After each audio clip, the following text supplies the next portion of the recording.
The first time Commander Solen Marr viewed a human, he did not blink, mostly because his species lacked eyelids, but partly because he thought the creature would keel over and die from the gravity alone. Instead, the man scratched his chin, cursed at his boots, and asked where the nearest coffee dispenser was. Marr had seen war, famine, the collapse of nebular civilizations, and a moon implode. But nothing unsettled him more than the unbothered swagger of a species that had been invited to a diplomatic summit and showed up with mismatched socks and a list of complaints about the food. "I will not cooperate with them," Marr stated, his tone as flat as the vacuum outside the station walls. "They are illogical. They lack the most basic sense of self-preservation. The one in the corner just licked a rechargeable plasma cell." "His name is Sawyer Rehn," said Ambassador Trelixa, one of the few Arcalans who tolerated humans, "and he's one of their best field engineers. He just used a multi-tool to unclog a waste reprocessor with his bare hands." Trelixa didn't argue. She merely gestured toward the observation window, where Sawyer was now hammering something that clearly said, "Do not hammer." The humans had arrived on Station Virx 9 cycles ago, part of a joint task force meant to stabilize the Crystan Rift, a spatial anomaly that had been swallowing unmanned probes like a hungry black hole with a grudge. Marr had been assigned to lead operations, but upon learning humans would be involved, he refused. "They are reckless," he said, "and they die easily." "You haven't seen them in a fight," Trelixa replied, "or a hospital or a bureaucracy. They don't die easily, they just make it look like they should." Marr folded his arms, 4 of them. No. That was the end of it, or so he thought. Sawyer Rehn had been on the station less than a week, and already he'd been electrocuted, burned, and insulted by at least 3 species. He considered it a successful deployment.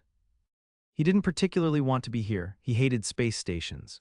Too sterile, too quiet, too many smug alien officials who looked at him like he was a poorly trained animal. But when Earth's Interstellar Liaison Corps asked for volunteers who weren't afraid of dying in weird ways, Sawyer raised his hand. Mostly because he needed the hazard pay.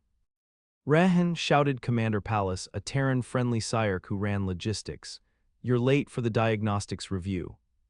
Sawyer emerged from under a panel, his face smudged with something green and mildly flammable.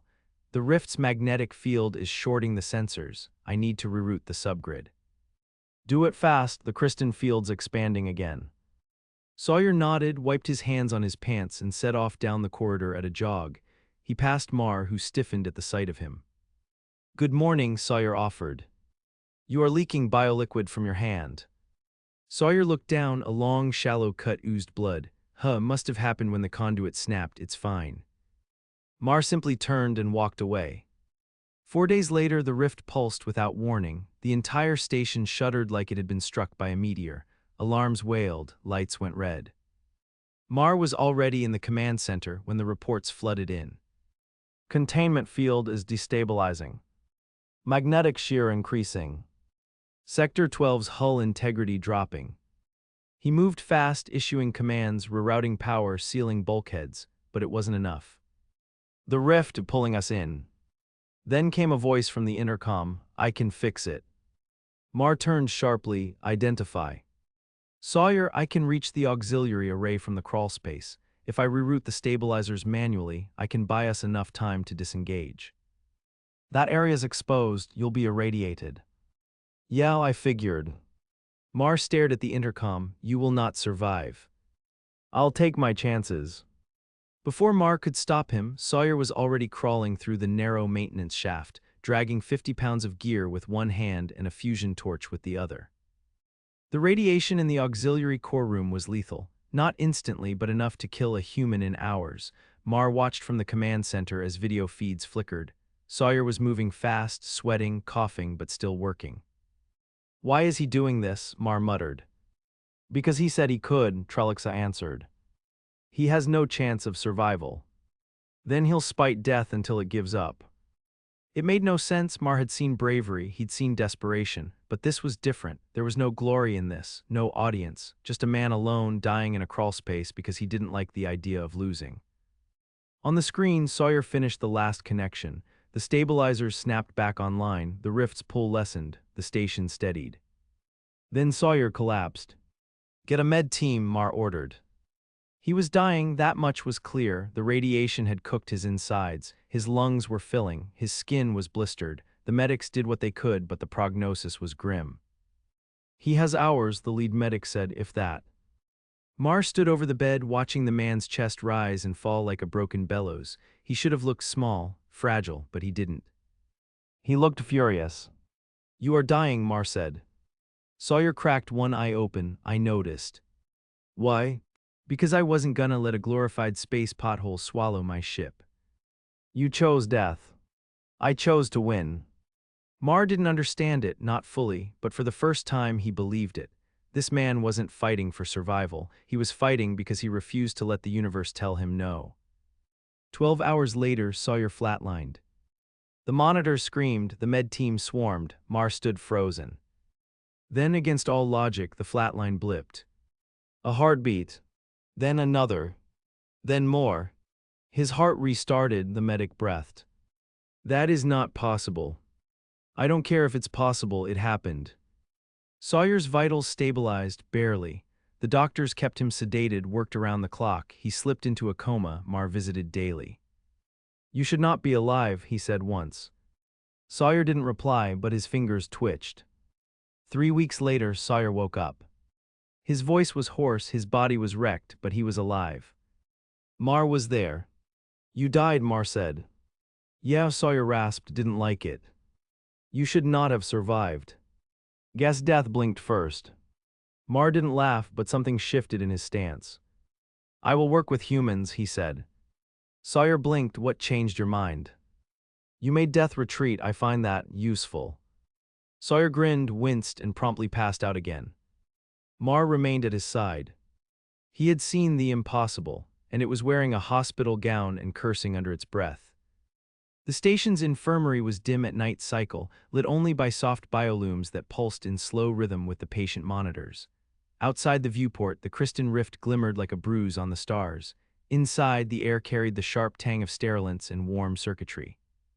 Sawyer Rehn coughed once, then again, sharp and wet. A nurse, a wiry Agrathi with translucent skin and a face like an upturned eel, glanced from her perch and chirped a query. Sawyer waved her off weakly, hand trembling like filament in a breeze. "I'm fine," he muttered, "unless my lungs are mutinying again, in which case carry on." The nurse made a loop around his bed without answering. She adjusted a dial with a flick of her claw and left, muttering in her own tongue about organ arrangement inefficiencies. From the doorway, Marr watched the exchange. He had been standing there for the last 7 minutes and 42 seconds, unsure whether to enter. He found the door sensor unforgivably loud when it hissed open. "You keep visiting," Sawyer said without looking. "Either you're bored or I'm more interesting to watch than I thought." "I am confirming continued biological function," Marr replied, stepping in, "and verifying that you are not replicating. I heard humans are prone to spontaneous reproduction under duress." Sawyer blinked at the ceiling. "We're not gremlins." "Debatable." He shifted in his bed, pain etched into every movement. His skin was a patchwork of dermal grafts, and the veins in his arms glowed faintly from the nanofluid circulation. "Doctors say I shouldn't be conscious yet," he said. "Also said my kidneys were audibly offended, so I guess we're all learning new things." Marr moved to the side of the bed. "You are aware the rift is still expanding." "I figured space doesn't usually give up just because someone tells it to." He paused for a shallow breath. "What's the new plan?" "There is no plan. Protocol mandates evacuation if the field reaches 0.05 parsecs from the hull." Sawyer let out a dry laugh that turned into a coughing fit. "That's all, pack up and run." The rift is not a foe to be fought. Neither was pneumonia until antibiotics. Marr's head tilted slightly. "You propose we inject the anomaly with medication?" "No," Sawyer said, "but I propose we stop treating it like a weather report. Someone built this thing or broke something big enough to make a hole in space. Either way, it's not just physics." "You believe it's artificial?" "I believe it's not random, and I think we've been treating symptoms instead of the cause." Marr considered this silently. Outside, the rift pulsed again, a violet ripple rolling across its surface like a heartbeat. "You are not cleared for station activity," he said. "Yeah, no kidding, but I can still think. I can still sketch out some nasty ideas that might make your xenophysics team cry." "There are 27 of them, I doubt you can." "Watch me." Marr's mandibles tightened. By the end of that night's cycle, Sawyer had requested a neural stylus, a simulation rig, and 2 liters of nutrient gel that he would later describe as liquid sadness with a hint of asparagus. He couldn't sit up without assistance, but he could still scribble equations on the air and bark instructions at the station's limited AI like a man possessed. Trelixa visited once, leaned against the far wall, and watched him work. "He's not supposed to be awake," she said. "He also wasn't supposed to survive," Marr replied. "You're enjoying this." "I am perplexed." "Same thing." A week passed, then another.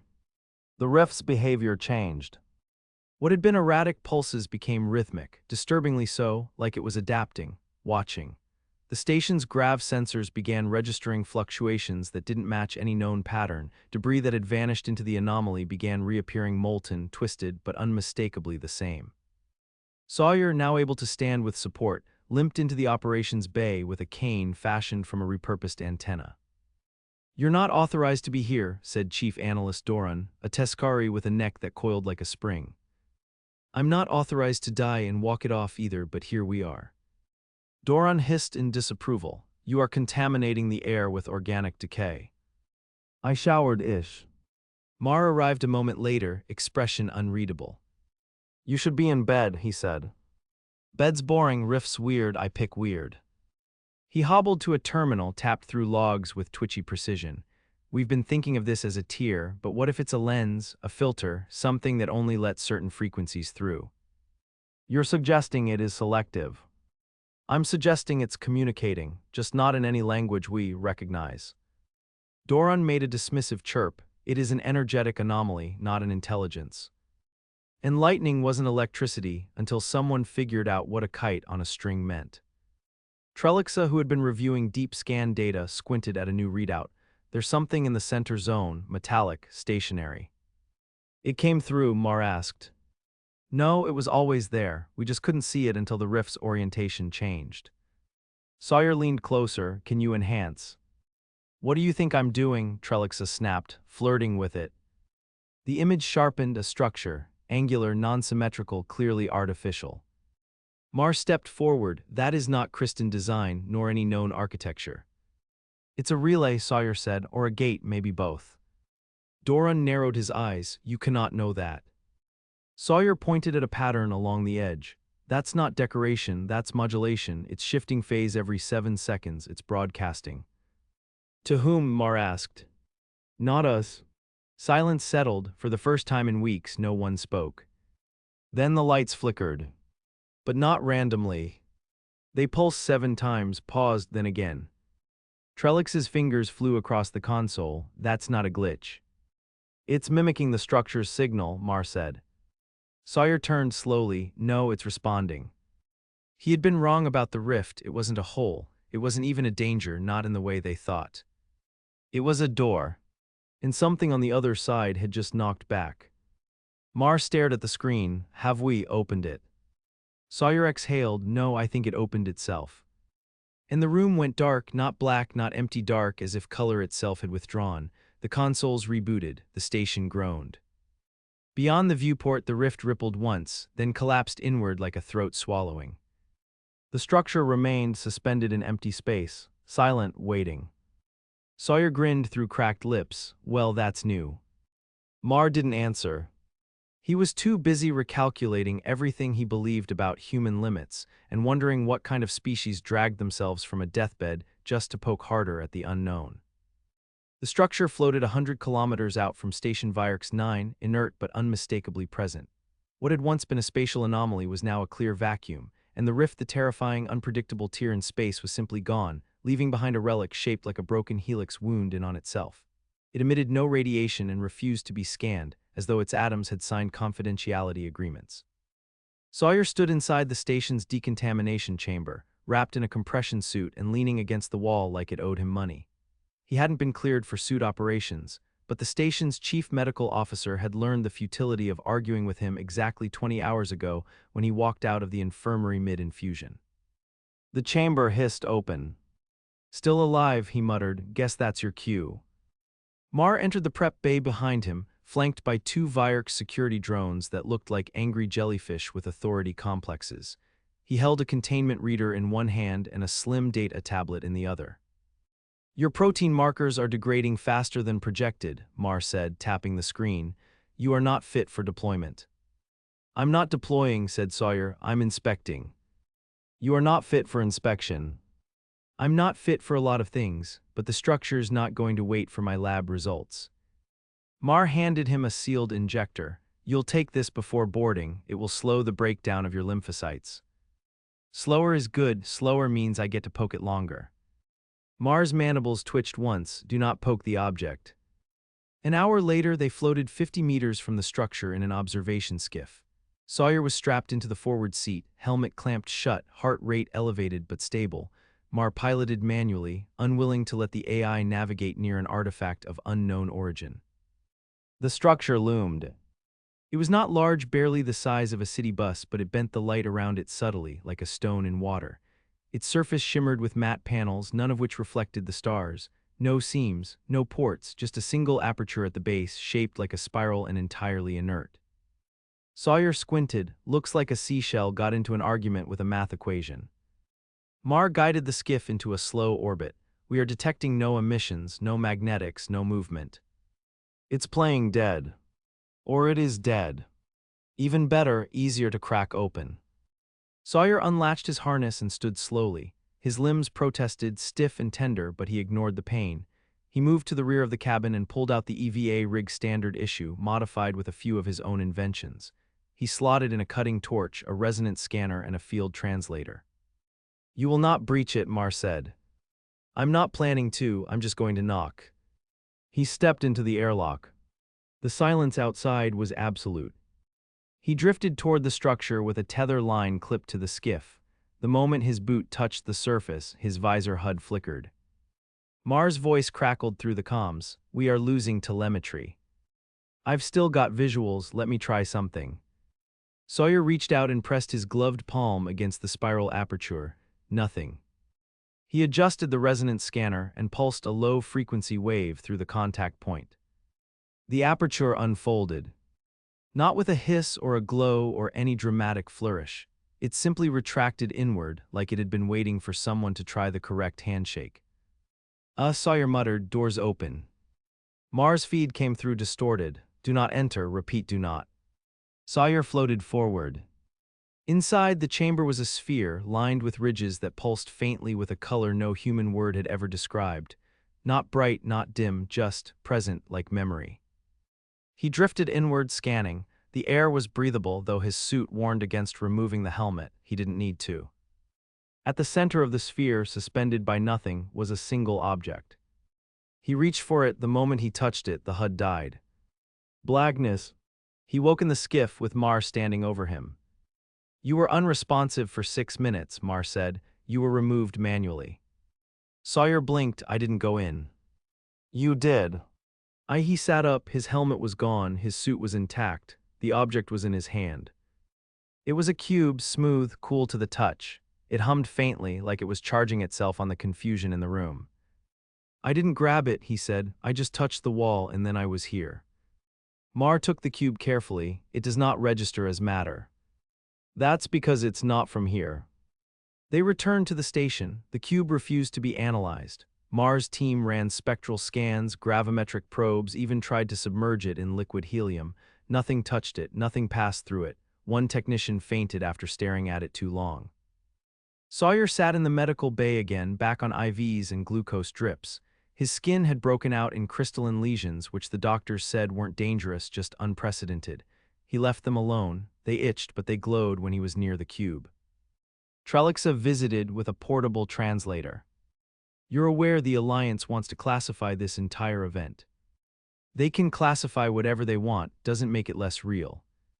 They'll seal the station, quarantine protocols, possibly relocation. Sawyer drank from a pouch of electrolyte sludge, then tell them to bring more tents, I'm not done. You're dying again. Probably. And yet you're still here. I've got questions, the universe has answers, we're in a relationship now. She stood, you should rest. He nodded. When she left, Marr entered. You are unstable. Yeah, I've heard. No, Marr said, not biologically, temporally. Sawyer frowned. Explain. You were missing for 6 minutes, but your suit's chronometer advanced by 40. You were somewhere else. Inside that thing. I believe you were in multiple places. Sawyer leaned back. Well, that explains the headache. Marr placed the cube on the table. It responded to you, not to us. Why? I don't know, but it felt familiar, like déjà vu, but bigger. They sat in silence for a while. Later that night cycle, the cube pulsed once and disintegrated into dust. The dust drifted upward and vanished. Marr collected the residue. Sawyer returned to the infirmary. His lesions faded, his vitals stabilized.